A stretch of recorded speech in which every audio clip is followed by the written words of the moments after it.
This Kundalini rises and she pierces through the sixth center, becomes one with this all-pervading subtle power.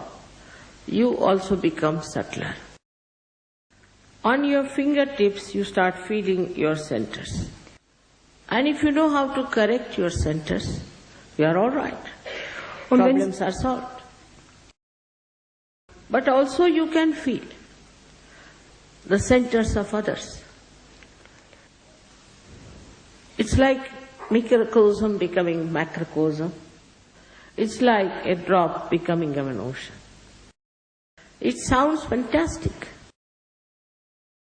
But you don't know how glorious you are, how fantastic you are.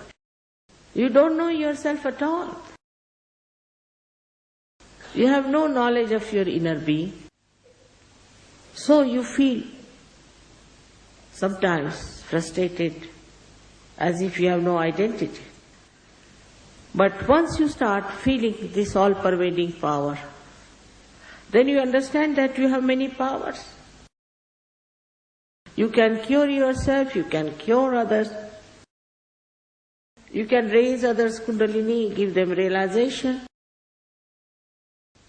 When the Kundalini comes into this part, as they have no picture here, I see.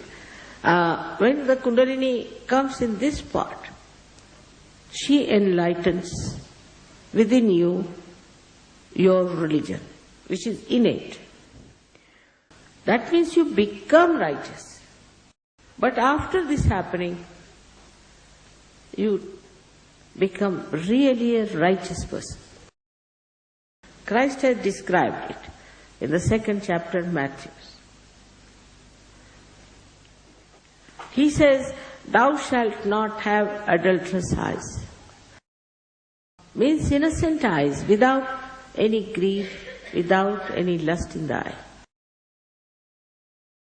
Actually, your eyes become like that. Innocence cannot be lost. It is covered with clouds because of our wrongdoings, but it cannot be lost. It cannot be destroyed.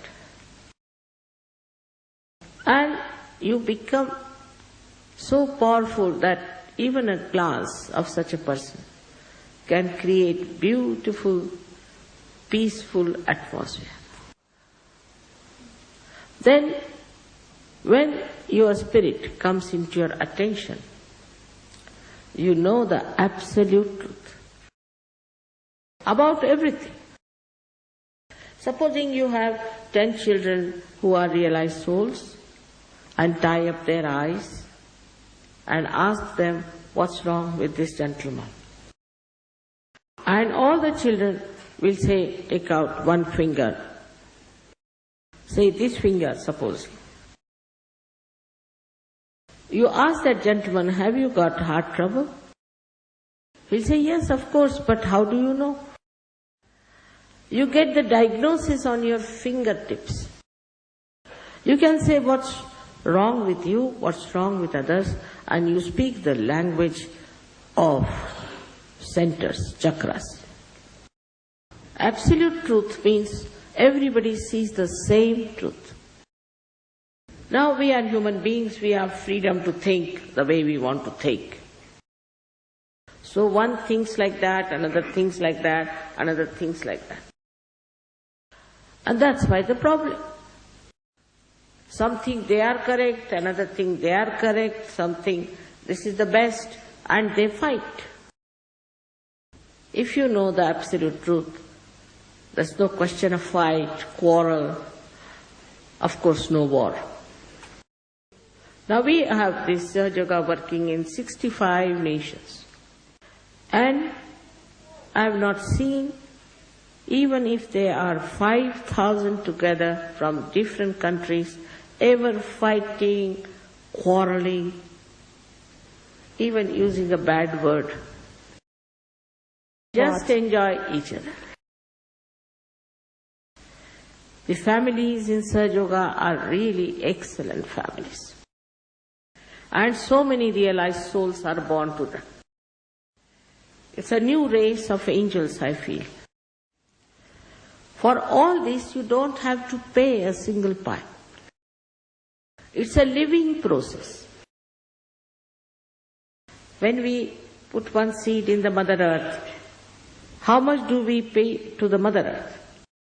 She sprouts the seed because the seed has the built-in mechanism to sprout, and the Mother Earth has the power to germinate. So the first thing we have to know that you cannot pay for your spirituality. I know there have been many who tried to exploit all over the world, but they are mostly now exposed. I would say it was your mistake, because how much did you pay to Christ?